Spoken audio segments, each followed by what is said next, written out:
Europe 1, il est 7h54. Thomas Soto. Ce week-end, depuis sa prison située sur une île près d'Istanbul, le leader des séparatistes kurdes a appelé ses troupes du PKK à déposer les armes. Bonjour Danny Cohn-Bendit. Bonjour Thomas. Si vous étiez le président turc Recep Tayyip Erdogan, est-ce que vous croiriez en la sincérité d'Öcalan, vous, quand il dit qu'il faut déposer les armes? Alors il faut poser la question aux deux. Est-ce que si j'étais Öcalan, je croirais en Erdogan?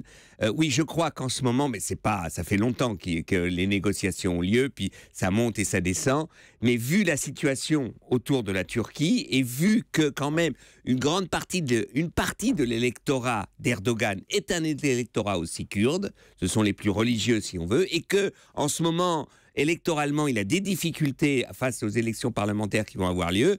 Je crois qu'on est parti là pour qu'il y ait un accord. D'ailleurs, que le vice-premier ministre fasse cet appel avec un député kurde, ça veut dire qu'ils ont quand même été très loin dans les négociations. Donc je crois que ça va dans la très bonne direction. C'est la bonne direction. Le président turc Erdogan s'est quand même montré prudent.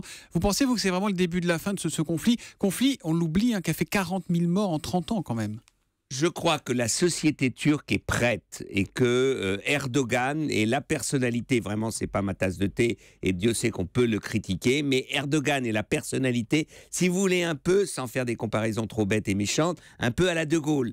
Il est la personnalité qui peut calmer les Turcs et de dire oui, on doit trouver maintenant un compromis avec les Kurdes et que Öcalan, lui, il a envie de sortir de prison, quoi. Il faut le dire les choses comme il est. Sinon, depuis 99, depuis 99, il oui, donc, et puis il resterait toute sa vie. Donc, je crois que les deux poussent et que les Kurdes sont fatigués. Surtout que beaucoup de militants kurdes du PKK se battent en Syrie et en Irak. Contre l'État islamique, évidemment. Contre l'État islamique. Ce matin, Dany, vous tenez aussi à saluer la mémoire de celui qu'on présente comme l'une des plus grandes plumes de la littérature turque contemporaine. C'était l'écrivain Yaşar Kemal qui a été inhumé hier à Istanbul.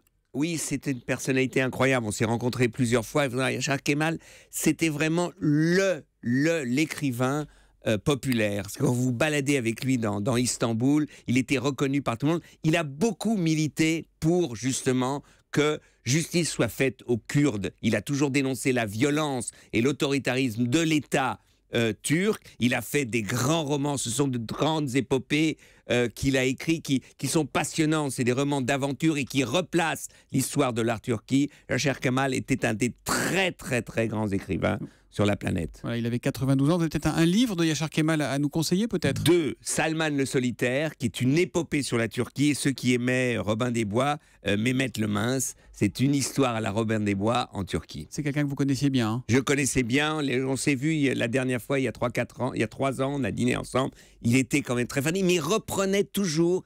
Il faut faire quelque chose. Il faut que ça s'arrête avec ce conflit des Kurdes. L'humeur de Dany, tous les matins à 8h-5 sur Europe 1. On se retrouve demain, Dany. À demain, Thomas. À demain matin.